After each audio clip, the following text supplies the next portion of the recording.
Hi,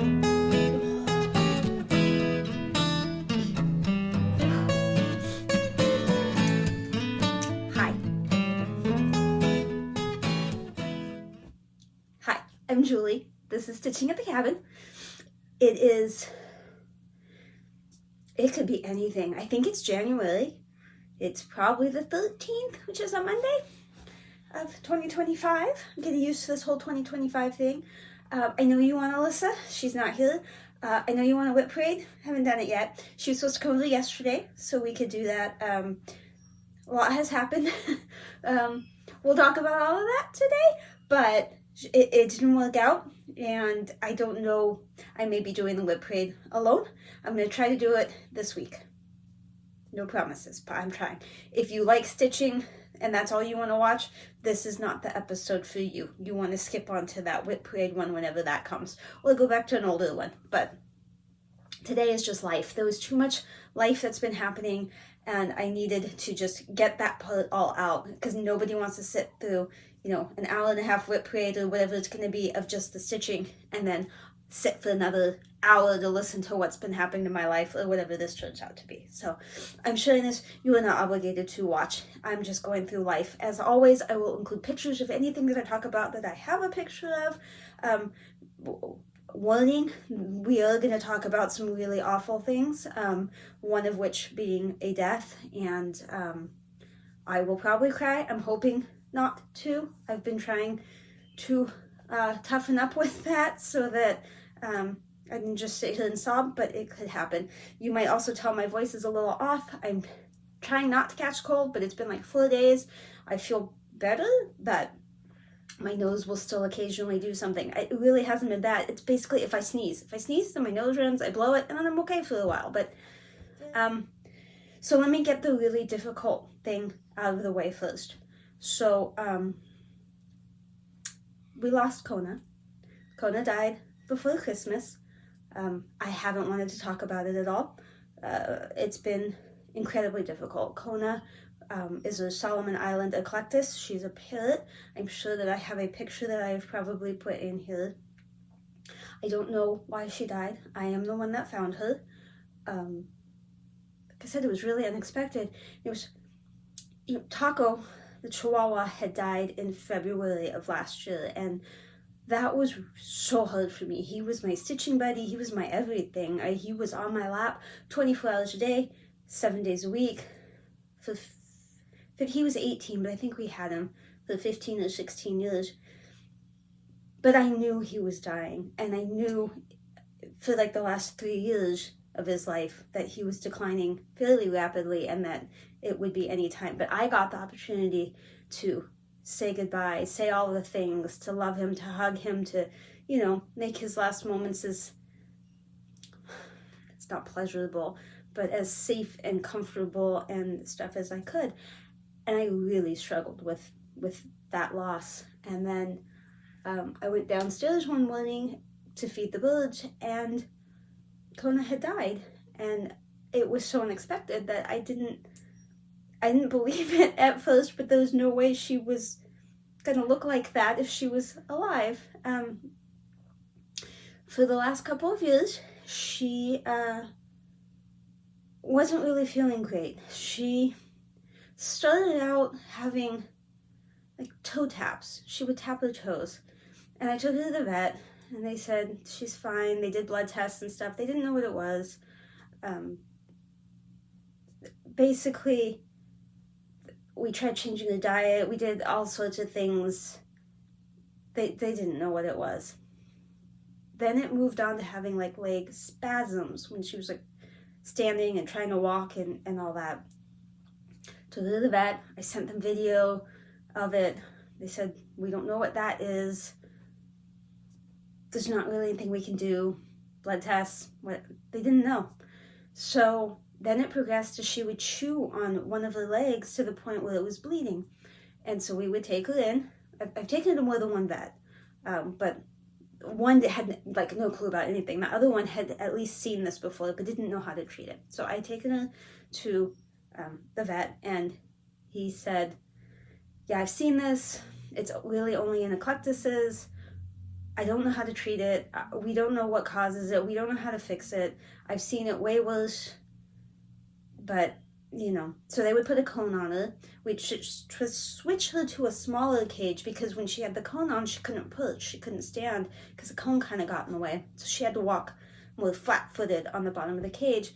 So we do that for a couple of months. It would heal, and then we put her back into her regular cage and start the whole process over because fairly quickly after she'd start chewing on her leg again.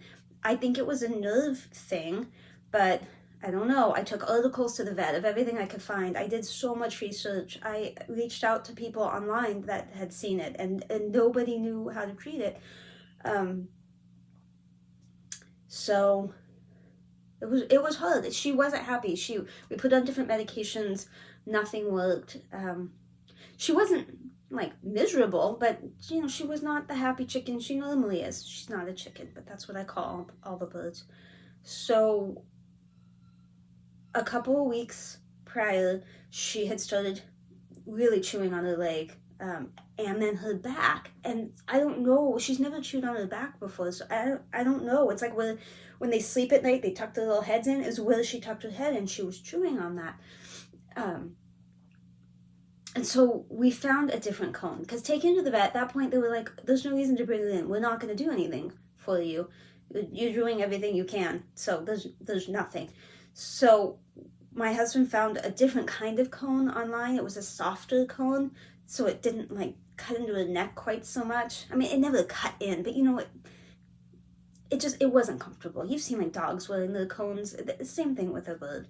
So he got it, put it on her, and for about a week she had that on, and she was starting to do better. And she couldn't chew on it, but it was softer. We still had to put her in the smaller cage because she couldn't perch, but she was eating, she was drinking, she was lethargic, but she was getting better. If you tried to pet her, she would attack you. Like, she was angry. So that morning when I went down there, I was shocked, but there was also blood in the cage underneath her, and she couldn't get to it with the cone. I think my opinion is that maybe her leg hit something, or maybe it slid through I don't know, but I think she must have bumped like the scab somehow, and it started bleeding, and it was too much, and she bled to death. I think I couldn't talk about it before. It hurt so much.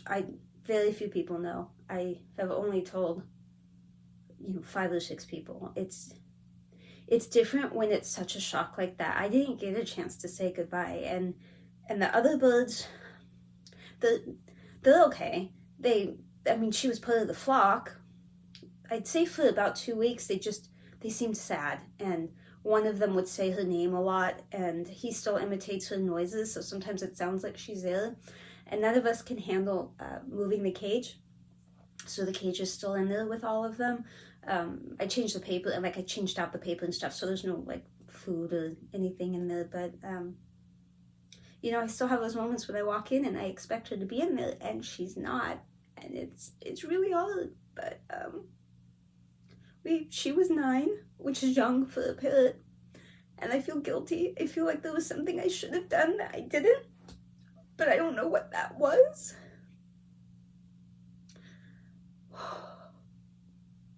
There's a part of me that is, I don't know the word, I'm not relieved, but I'm glad that she's not suffering. If she was before, she's not now. All right, let's try this again. So I asked Alyssa to call Taco's vet because I really struggled with the vet that we had taken her to originally because they gave up, and that was the same vet that refused to help Taco in the end, and so I had switched Taco to a different vet who was absolutely amazing. So Alyssa called that vet. They don't see birds, they don't see any exotic animals, but they're very nice.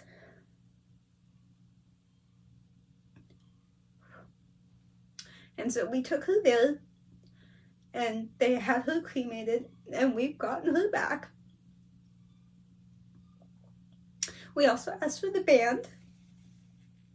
We're gonna get through this, not much more.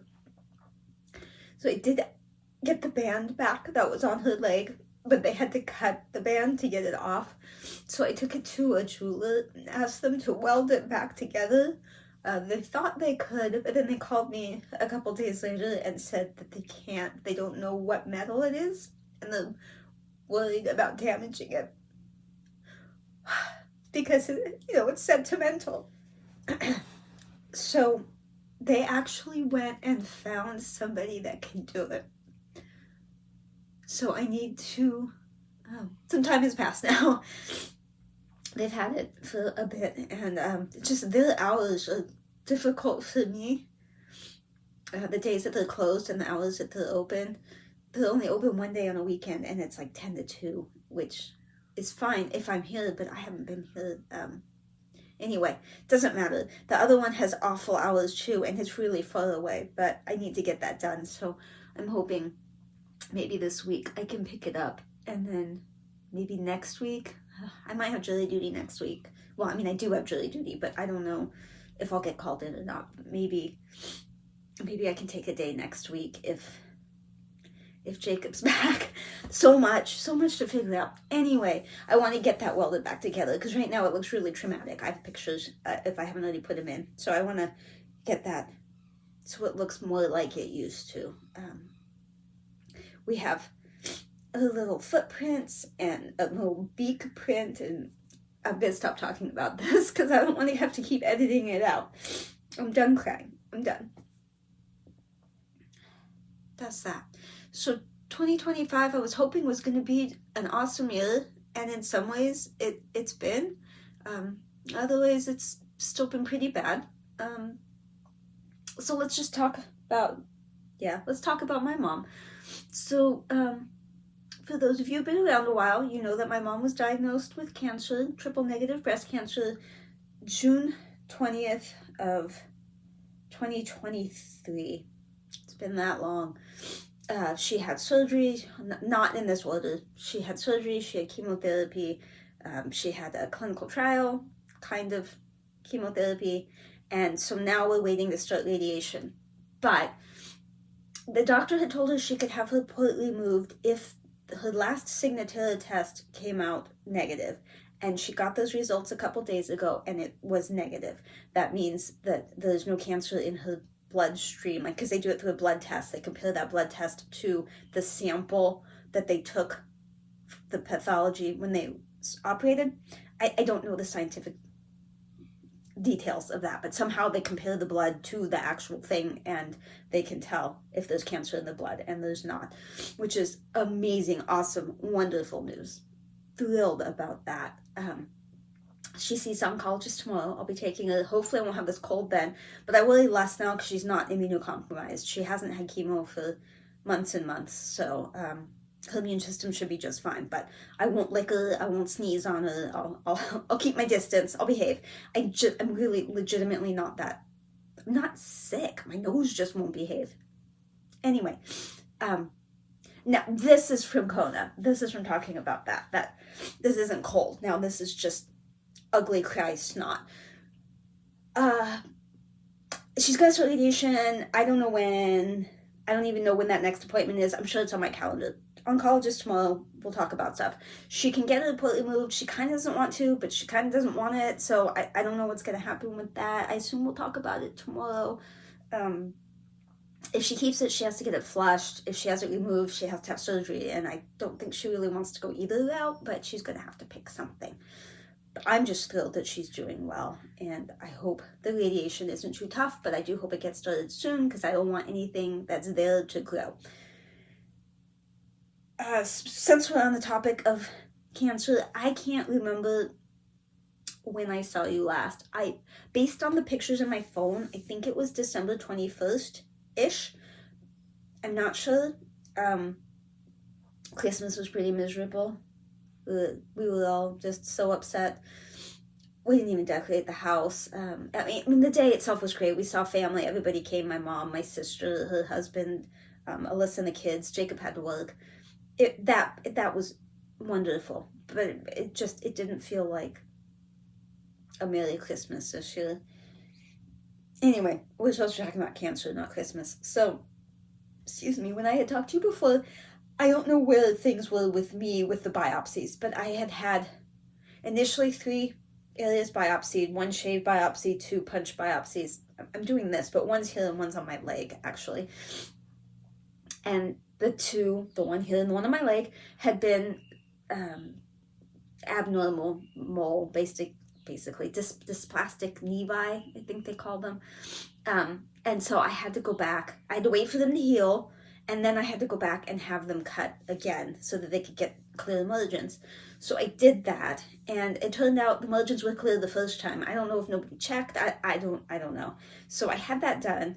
It was more painful this time, but then we went to Hawaii, and I'll tell you about that. But man, I couldn't go in the water at all. So we couldn't go snorkeling. I couldn't go swimming.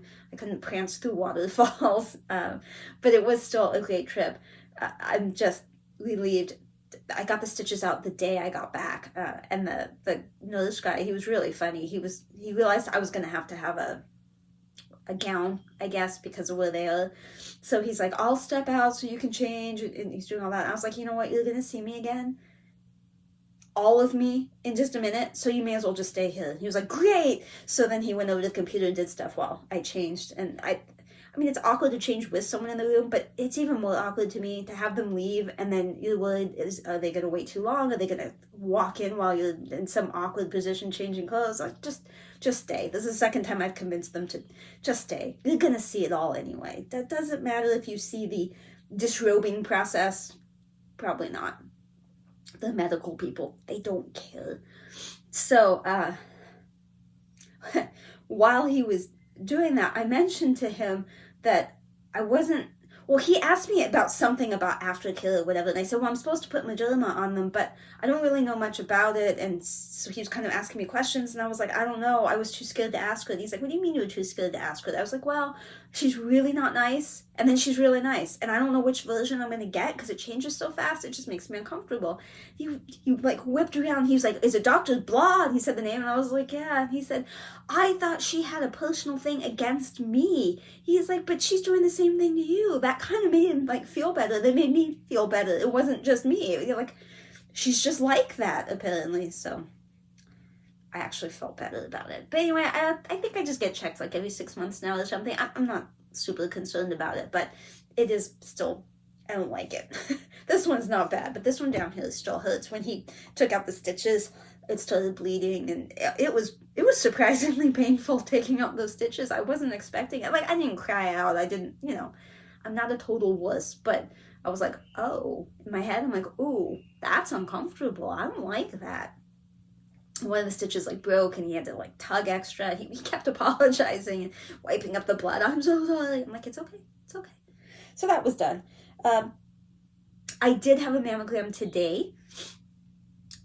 They were trying to get me to do it sooner because the last time I had a mammogram, I ended up having to have an ultrasound after, and then they found these 2 spots, and then I had a biopsy on each side, and I didn't want to do that again, but I could. But they didn't find them on the mammogram. They found them on the ultrasound, these spots. So when they said I needed to have an ultrasound, mammogram again, like sooner than I normally would, I asked the doctor about it. So why? They didn't even see it. Why would I do that? So she asked the radiologist, and then they came back and said, yeah, you don't have to. So then she told me I didn't have to. But the medical record still thought I had to. So they've been harassing me. They've been calling me, emailing me. Like, come on, you need to get it done. So now it's finally time. So I went in today and I got it done. I went to the local one, and they don't have a radiologist there. So it was immediately, I was free to go. There was no sitting around waiting for him to look at it and then getting an ultrasound and then waiting for them to look at it again and then coming in and telling me I need a biopsy. All that will wait. Now that'll happen later because I have dense breasts. So they always find something. I've had 3 biopsies now and a bajillion ultrasounds, and it's traumatic when it happens, but I'm being calm now because there's no reason to think it's gonna happen. We'll see. What else? Okay, so the this will be in the stitching part. I took 2 projects to a framer that I had not used before, and one of them is that owl for the cabin neighbor, and the other is Olivia's birth sampler thingy. So with hers, I wasn't positive that I really liked what I picked out, and the guy that was helping doesn't usually do that. He does the actual framing part, not the helping you design stuff part. Those people were either off or sick, because it was the holidays and one of them was sick. So I left it with him, and he was going to have the design woman give me some options through email, and then I could pick one and they would do it. The owl I just went ahead and did right there. So that the owl's going to be done, and I don't have pictures until I pick it up. Olivia's, I do have pictures because they had to email me. So these were the options, and then I sent those to Alyssa and let her pick, and so the one she picked was option C. That doesn't help, but that'll help me when I go to edit in pictures which one it was. So I asked them, now what, do you call me for the payment? And they said, no, you can just pay when you come in. So that's the plan. I don't know how long it's going to take, but that will be interesting to see those. Okay, so Hawaii. I told you before we were going to Hawaii because the insurance company that handles the commercial insurance for the company I work for, my husband and I have always made the decisions for them, but it started out as my husband, and then it ended up being my problem. And so I handle now all insurance matters, and he used to. So we've been customers of theirs for 22 years, and I have shopped around, and they're still the best price, and they have excellent service. Our 401k is with them as well. And I don't know why, but out of the blue they called and said, hey, we host this tournament, this PGA tournament in Hawaii in January. You'll want to go. We'll pay for everything. And I accused it of being like a timeshare thing. There had to be a catch, blah, blah, blah. And they said, no, you guys make the decisions. We want you to go. I tried to pawn it off on the CEO who plays golf, is a huge golf fan. And the guy said, nope, you make decisions. You got to go. So I said, okay, we'll try it. But I don't watch golf. I don't play golf. I don't have anything to do with golf. So it felt like kind of a waste on their part, but we'll go to Hawaii, sure. So the time came, and we went to Hawaii. And I won't give you all the details because you don't care that much, but I will put in a picture of the view from our room that first night. That was beautiful. We had super loud birds out there at night and in the morning, which I loved. I don't know. I saw them eventually, but I don't know what they were, and they were just loud, and they would hang out in the trees below our room, which I didn't mind at all. What to tell you about that trip? It was super first class, super crazy first class. They treated us so well. There was pretty much always food in, they had these rooms that they had rented, so you just kind of walked a little ways through the hotel, and between, I think it was like 6 a.m. and like 6 p.m., you could go up there to get drinks, snacks, meals, whatever. They gave us gift bags when we got there. They called me in later to get a second gift bag. They paid for massages from the spa for us. Massages are amazing. I did not know that. Everybody needs a good massage. Not like Massage Envy or like those places in the strip malls. I've tried those. Your results may vary. Mine, it was an awful one, and I've not ever wanted a massage since. So this was a real treat, and I would do this kind of massage again. Amazing. One of the perks that I did not realize was going to be a thing, but they had emailed me maybe a month before we left and said, hey, do you want to be an honorary observer? And I'm like, I don't know what that is. They said, you get to walk with golfers, professional golfers. You get to walk inside the ropes, follow them around while they're golfing. I said, as long as I don't have to golf, sure. He laughed. No, we don't have to golf. So we got to do that. We walked with, it was a group of 3, and we ended up doing it the first day, which was a Thursday, so the first round. The group of 3 was Brian Herman, Davis Riley, and Max Grazerman. Hoping I'm getting those names right. And this is the plantation course in Maui. it is an amazing course. I don't have a whole lot of pictures of that because the day we walked, you couldn't have cameras. And then the other days, I did take pictures from, like, we were able to use the skybox at the 18th, which in the mornings there was a skybox on the first tee, so you could watch them all teeing off. Sorry, husband came home.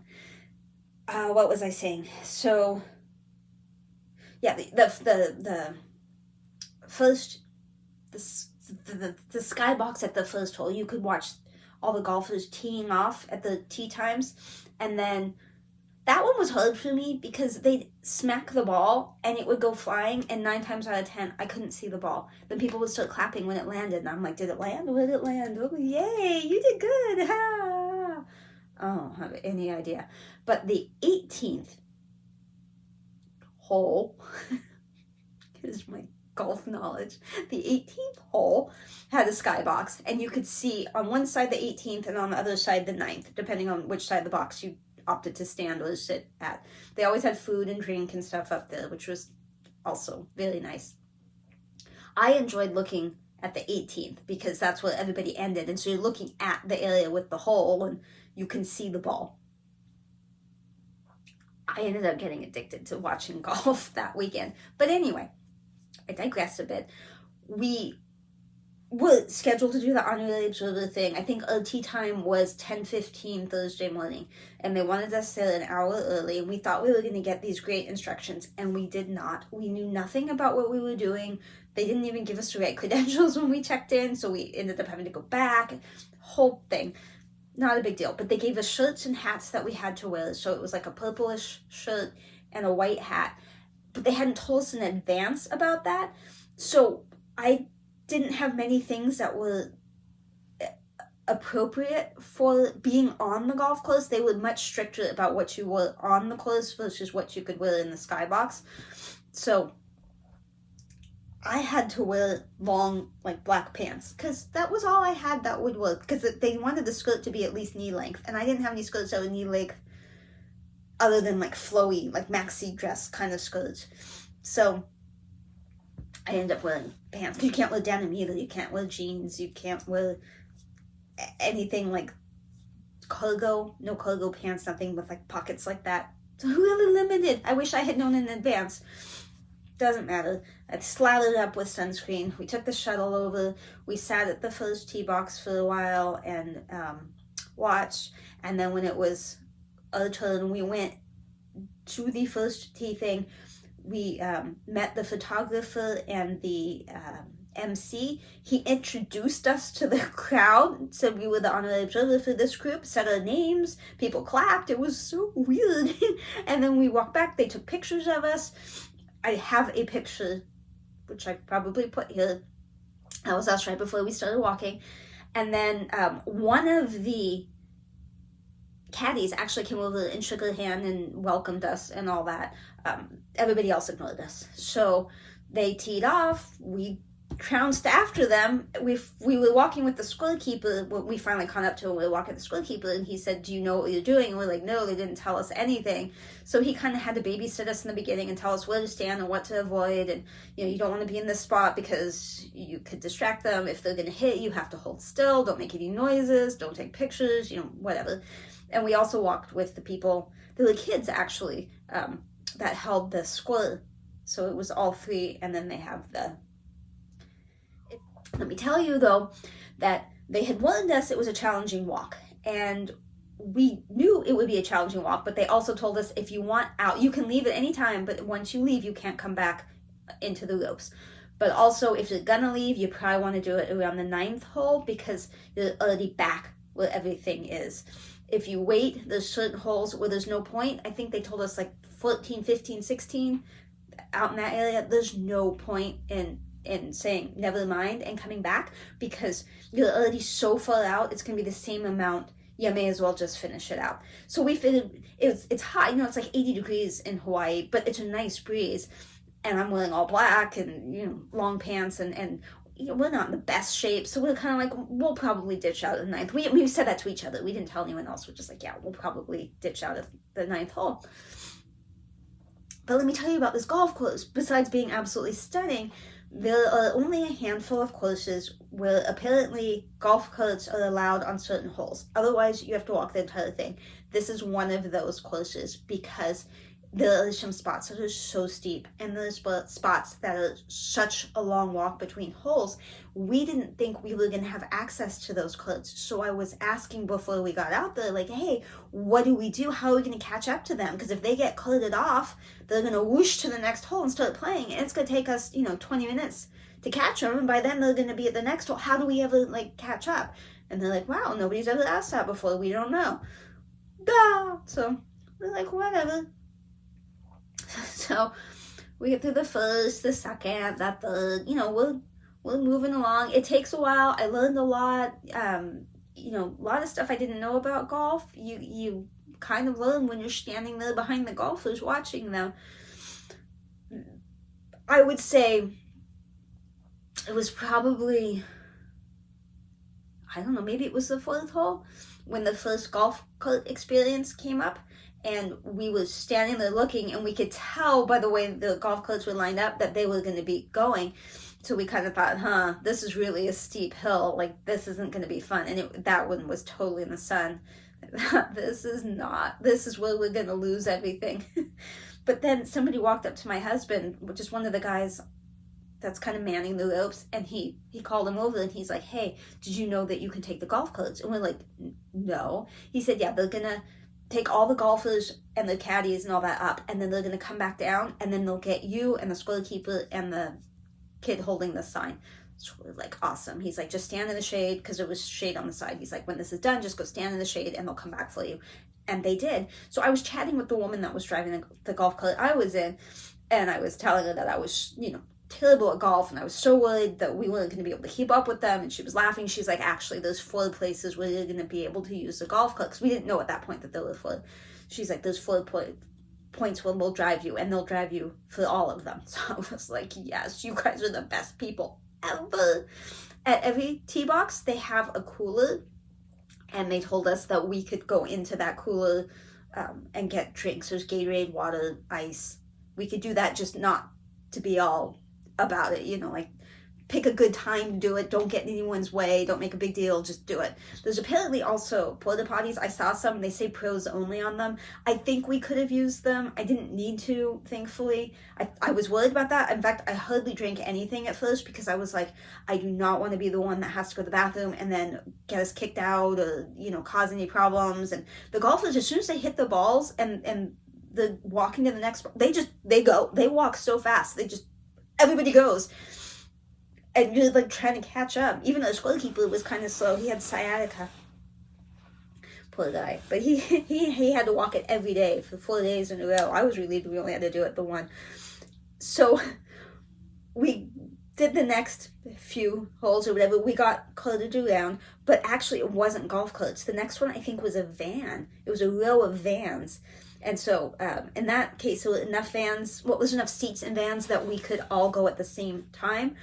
And then I don't remember what the third one was. It wasn't golf carts. It may have been, I think it was vans again. There's a really weird thing where the guy might have had to redo the shot, and so half the people stayed and half the people went. It was all very confusing, but that was a long drive to the next hole. I was so relieved we didn't have to walk that. It was also steep, very steep. So relieved. And then the last one was when you got to the 9th hole. They drove you to the 10th, and that one was so stinking far. I was starting to think that they were just driving us to a parking lot. We just kept going and going and going. Again, hills. It was crazy. So we decided not to stop at the 9th because we were really enjoying it. It was just such an excellent experience. We'd never done anything like that. We knew we wouldn't get the chance again. I mean, how many people have been able to do that? I think you have to pay, I don't know how much, but I think it's expensive. I think someone told me it was $1,800 a person to do that. Now, this company hosts it, so they don't have to pay to do it, but they also don't get the money from selling that to somebody else. So, it was a huge honor. So we're like, okay, we'll stick it out. We'll see how long we can go. So, we got driven to the 10th hole, and it was the 10th or 11th. I decided I was going to get a Gatorade. And so I waited for the golfers to finish, and they were hiking off into the next hole, which was, again, steep and a long walk.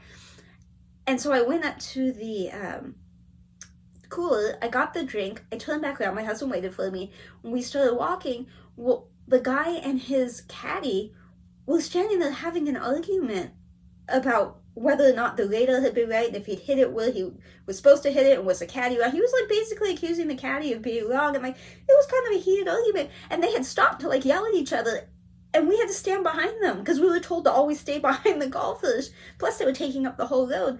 So we're kind of standing there looking at each other like they don't realize, I think, that we're behind them, and we're listening to them fight, and it was super awkward. And then finally they walked off, and we walked off. And at one point that caddy was walking by my husband. I don't remember if it was before or after that.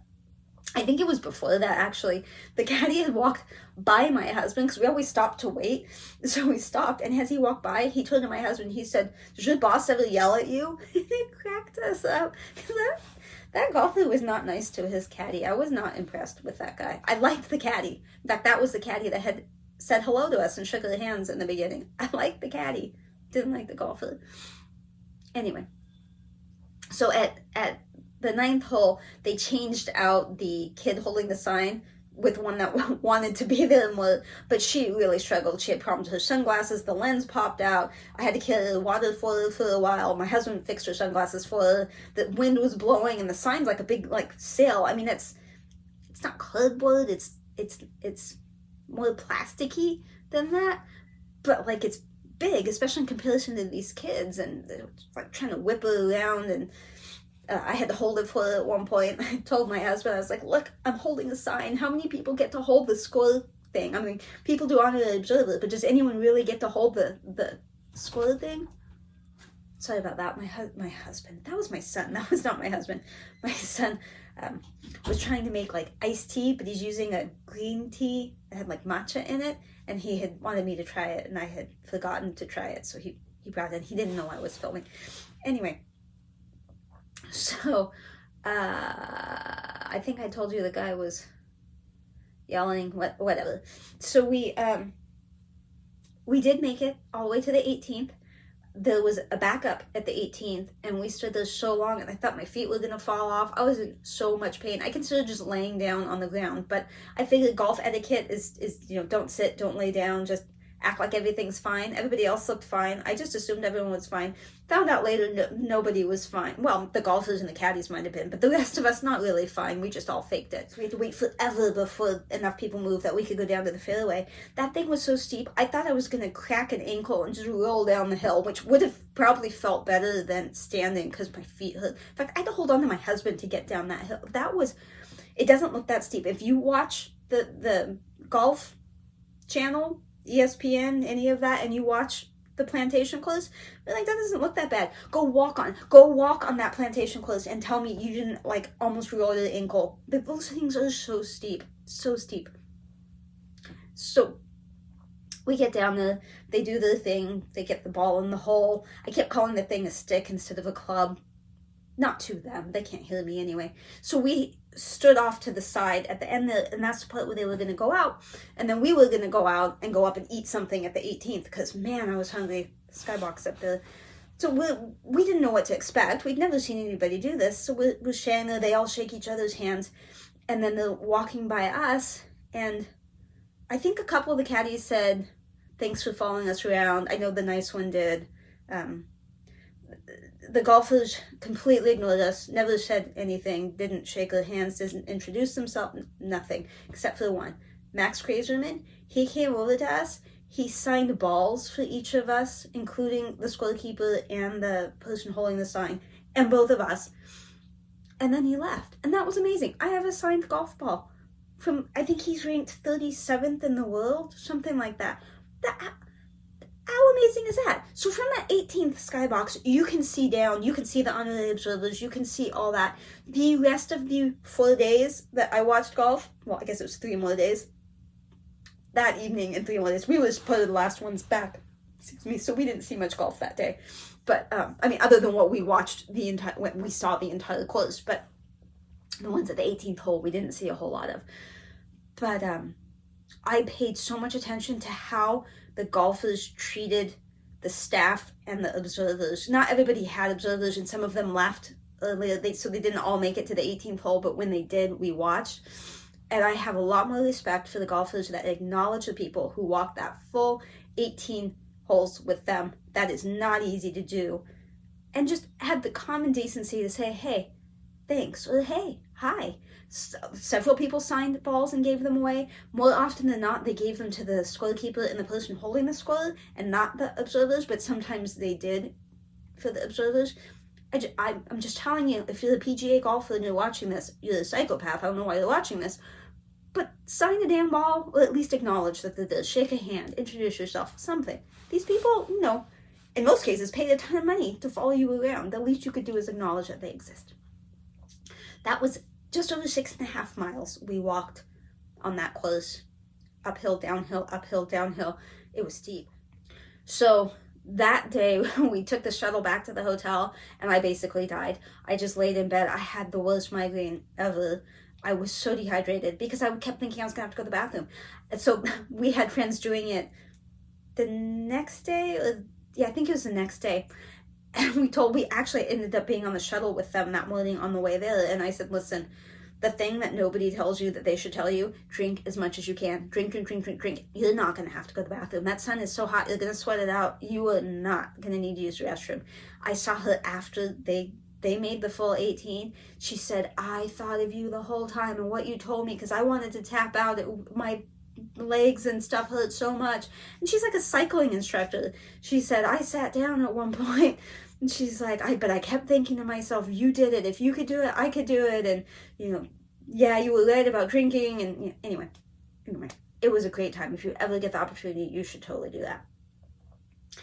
So I don't think anything super eventful happened the rest of the time that we were watching golf. The last day, we watched everybody coming down the 18th, and then the winner was crowned. I don't know what you call it. They gave him the trophy and all the speeches and whatever right there in front of us on the 18th, and then they took the trophy up to the clubhouse, and then only those invited by Sentry. No kids, nothing, just the person and the spouse or whoever they brought as a +1 were able to go up, and we watched an interview with the winner, and the trophy was up there. We got to take a picture with the trophy. Hopefully I have a picture of that. And we had a great meal and drinks, and it was really nice. I went back to the hotel, cried a little because we had to leave the next morning. Not legitimately cried, but it was a little sad. And then we left and flew back. Things I didn't know about golf that probably you knew that I was shocked about. They move the hole. Every day they move all the holes. I was shooketh. How do you move the holes? I don't know how they move the holes, but they move the holes. And you can't tell where the hole was the day before. Who knew? I was shocked. Anything else about that? We did get to see the trophy. So the trophy that you see like on TV and any press releases, things like that, it's the same trophy every single year. They have a trophy that stays there. And they do that because they want it to be consistent. Every year they want it to look the same. But in actuality, that trophy does not go to any winners. It stays there, and they make a brand new trophy and ship it to them. And we happen to, just out of the blue, go to the place that made the trophy. We had no idea. What had happened was the first couple of days we were there, we didn't have golf. So we did stuff on our own. We rented a car and we went and did stuff. One of the things we did was a pineapple tour. I have some pictures of that. We got to taste pineapple right there in the field. I had no idea that's how pineapples were made. I didn't know if it was a tree, a bush, underground. I never thought about it. I don't know how pineapples were made. I don't know.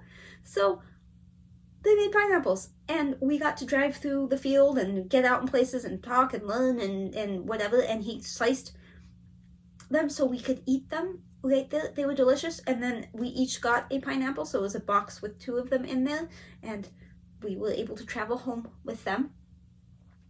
But as we were leaving there, we were having a problem getting the GPS to work because there wasn't enough internet, and we had no idea which way we were going because we didn't know anything about that area. And I looked across the street and I saw a sign that said live glass blowing. And my husband loves glass blowing. I mean, I do too. We watch Blown Away and, you know, whatever. So we decided, well, I pointed at the sign and we went over there. And the thing was, there was a glass blowing place that I had seen the day we landed and drove from the airport to the hotel. I had seen a glass blowing place and they said classes. So I had Googled, and the other classes, but it's like $300 and you make this like fish or a heart, but like it's fine. It just didn't look like amazing. And so then I was looking at what they sell in there, and it's stupid expensive, you know, $60,000 for a glass sculpture thing. So I was like, So I told my husband, look, I found this, you could do it. I totally support you. I don't want to do it, but you can do it. But also, I kind of don't want to go there because I'm afraid you're going to fall in love with something, and it's going to be expensive, and we're going to have to like sell a kidney to get it. And he laughed. He's like, yeah, I don't want to pay that much. I'm like, I don't want to go there. So I was like, okay. So when I saw the live glass blowing like across the street, we went. So we go in, this really nice man greets us, and he explains the gallery, how it's laid out, and he says, you can go upstairs and you can look down and watch them blow glass. So we're like, okay. So we walked around a little bit, but then that's when my husband saw a picture of the trophy, and he's like, oh my gosh, that's the trophy for the century. And he's like, it is. We make one of the artists here makes them. It's actually 6 artists that make it, but whatever. And my husband, well, I said, that's why we're here. Century invited us to this thing, and so we're here to watch the golf. And my husband was just like, oh, I can't believe we're here. Will you make it? He's like, okay, you can't take pictures, but I can take you in the back and I can show it to you. But you can't touch it, you can't take pictures. And we're like, done. So he takes us into this back room that only staff can go in, and there it is. We got to see it. I can't show you a picture because I couldn't take a picture, but we got to see it. So while we were back there, I noticed something someplace else, and I commented on it. And then he said, oh yeah, come look. And so he was showing us other stuff that's back there. He said, all this stuff back here has been made, but you know, it's not for sale yet because some of it, and he explained this process they do on it to clean up stuff, whatever. It doesn't matter. And I looked over, and there was this beautiful wave. It's like blue with a purple crest, and it was sitting on this bench next to some tool. And I said, oh my gosh, that's one of the most beautiful things I've ever seen. And so he's like, yeah, you like that? I was like, yeah. And I said, is it okay if I get closer? He's like, yeah, absolutely. So I walk over and I was looking at it. He said, actually, this one has an issue. It had fallen, and the one side of the wave crest had broken. And I said, you can't tell that much. He's like, no, it's not that bad. He's like, but we're trying to decide whether or not we're going to be able to sell it, and so it's over here. And he looked at it, he's like, yeah, they have done the thing on the bottom, so I guess we'll sell it. And I'm like, it's just beautiful. So my husband asks him how much it is, and he said, well, normally we'd sell it for $3,000, but this one, you know, we could do for like, I don't know, $1,500. And then thinking about that's a lot of money, but that's not the $60,000 at the other place. And it really is pretty, but you know, whatever. So we go back and we start roaming around the gallery, and we go up and we watch them blow glass, and it's amazing. And they start talking to us. The artists down there, they work flawlessly together. Nobody says, hey, can you hand me? They automatically know what the other one needs, and they're making these custom lighting fixture things. They got a custom order, so they were doing the little like sconce parts of them, and it was amazing. So they would do some of the work and then come over and hold it up because it's on those long pole things. They hold it up because we're on the second floor, and not let us touch it. Don't worry. I was tempted, but I know better. And tell us something about it or whatever. And like one of the women, she was like, look, I'm going to open this thing. Look at the glass in here. And it was amazing. It was amazing. They were friendly and everything, you know, it was amazing. So after that, we were roaming around somewhere, and we got downstairs and we were looking at some stuff, and a lot of the stuff in the gallery was lit from the bottom. Like they set it on a pedestal thing that had a light in it, and it just looked so different lit up. And there was like this, I think he called it a blowhole, and it was gorgeous. I fell in love with it. And I said to my husband, I wonder what that wave would look like lit up. And he said, we need to ask him. Like, let's find out. And so I asked the guy, is it possible to see that wave like lit up? He was like, absolutely. So we went back, he got the damaged wave, he brought it out, he lit it up. I actually didn't like it as much lit up. But in the process of doing that, he moved that blowhole thing. And I said, oh, I actually love that blowhole. And he's like, really? And I was like, yeah, but it has to be on that stand, the particular one it's on, because the colors were just beautiful together. And he was like, well, we could sell you that too. And I was like, yeah, I'm sure that is way too expensive. And so he's like, well, we could do a package deal. And I was like, I don't know about that. And he threw out a price that I was pretty shocked at how low it was. And I said, well, let me think about it. And so he brought some more stuff out from the back that was that purple. And I didn't like any of it as much as I liked these two. So I will be getting a wave and a blowhole with a base that is that exact base sometime in the next month. I mean, that's not how I plan to spend money. And I was accusing my husband of being the big spender, and then here I did. It was not crazy expensive, I promise you. I know you're thinking, well, if the wave was 15, anyway, there was a sticker on the wave when you brought it out. It was actually 4,000, but whatever. He was explaining that purple glass is very unique because something about having to change something to be able to do that, so they can only do it like every once in a while, like at the end of something. I don't know. I paid attention, I swear, but I don't know how to explain it to you. So I am very excited. I think I put in pictures here. The wave will go in my office in Anaheim. The blowhole, I need to find a place for here. But I'm telling you, I love that blowhole so much. I mean, the wave too. Don't get me wrong. The wave is beautiful. But that blowhole completely stole my heart. What else? What else can I tell you? So thank you. A lot of you reached out to see if we were okay with the fires. We are okay. We are in Southern California. However, we are not that close to the fires. I mean, it depends on your opinion of that close, but I'd say 40 minutes away from us. So it's not like an ember's gonna catch us down here.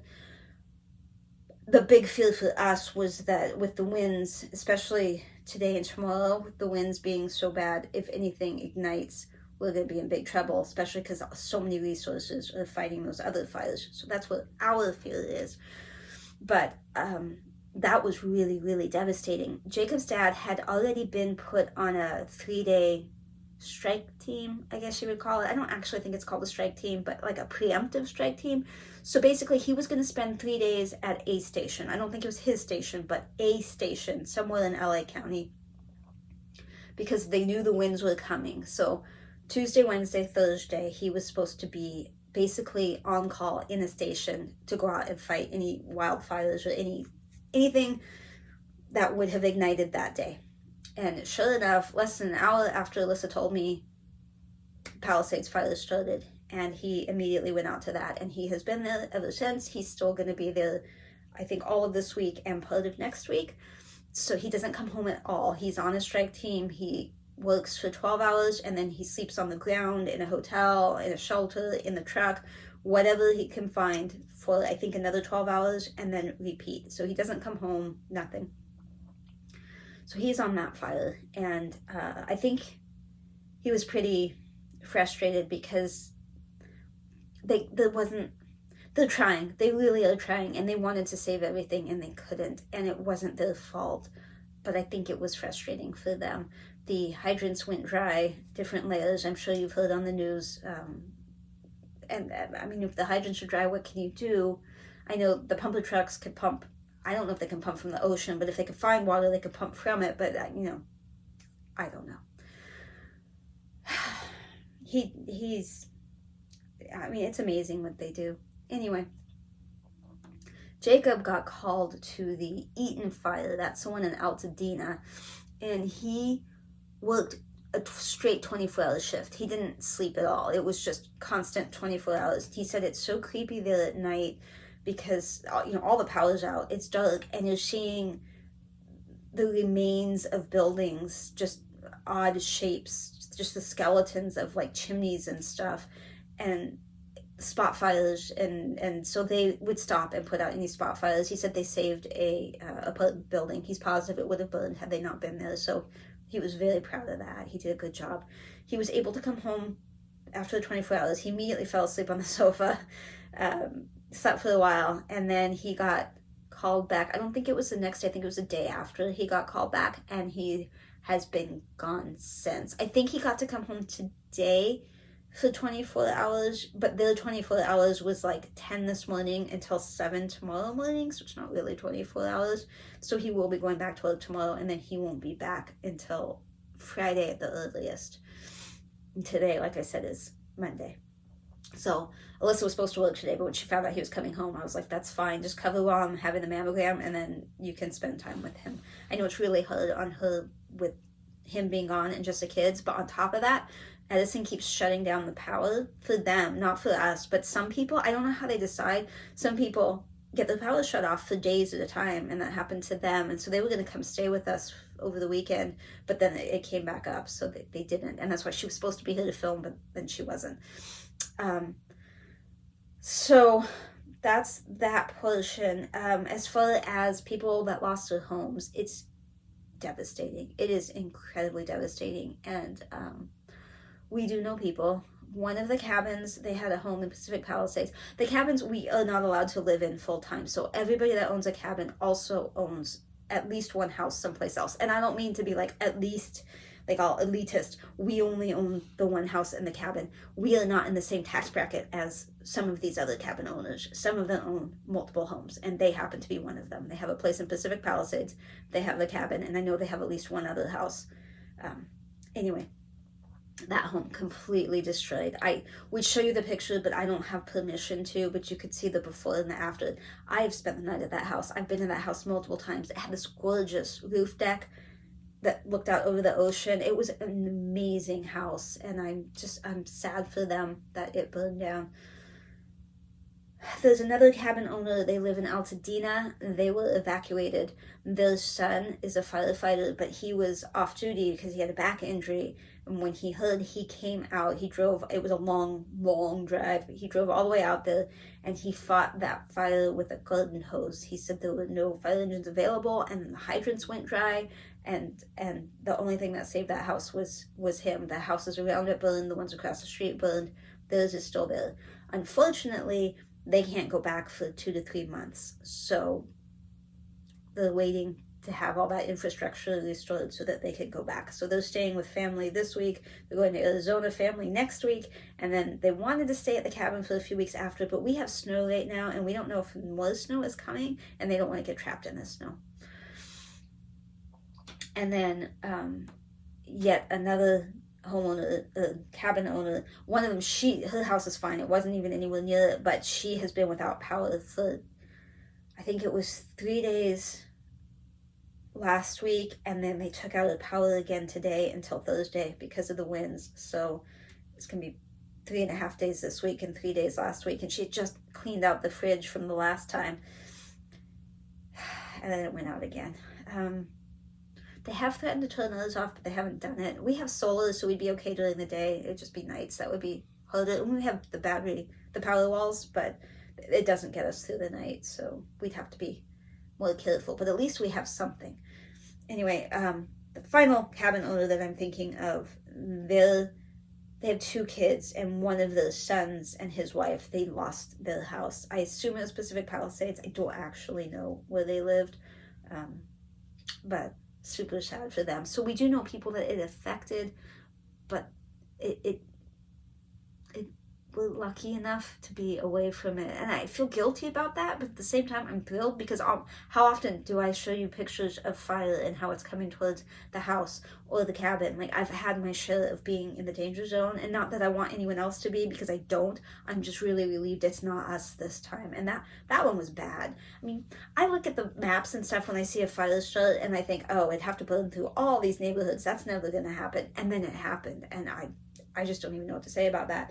There is a map if you want to see I don't know who they is, but they are going through and inspecting all the buildings, and they take a picture, and then they mark on this map by color how badly damaged the house is, and then you can click on the JPEG and you can see the photos of the house.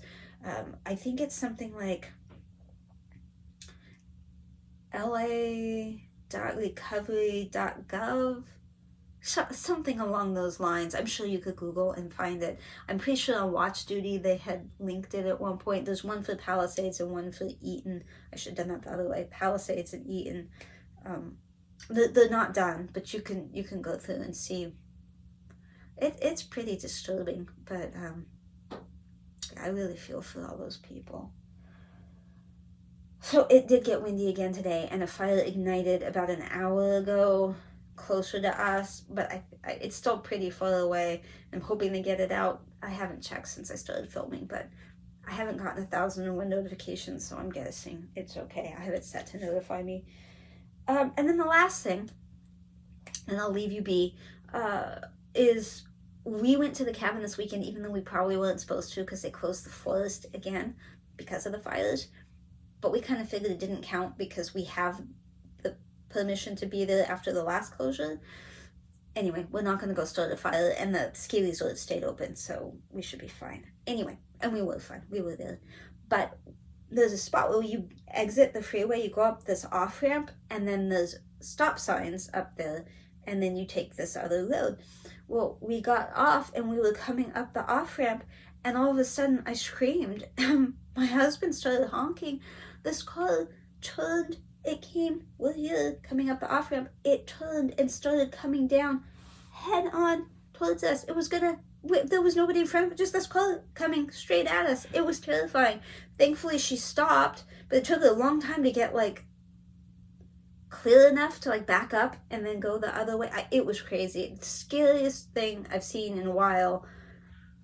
That close up, there was no place to go. There's no shoulder. There was a semi next to us in the other lane because 2 lanes exit.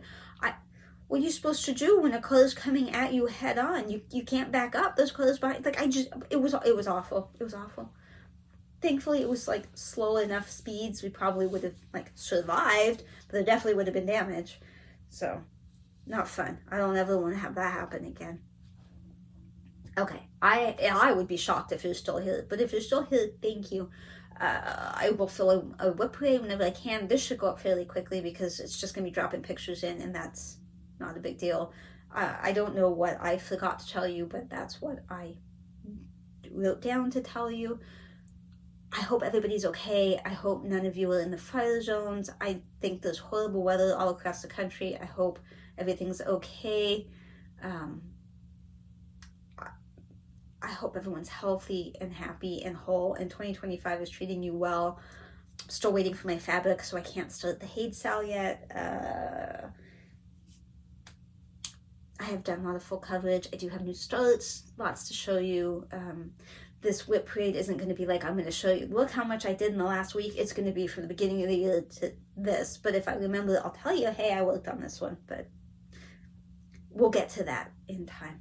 I hope Alyssa will be here for it. She may not be. If not, you're stuck with me. Bye, everybody. Take care. Bye.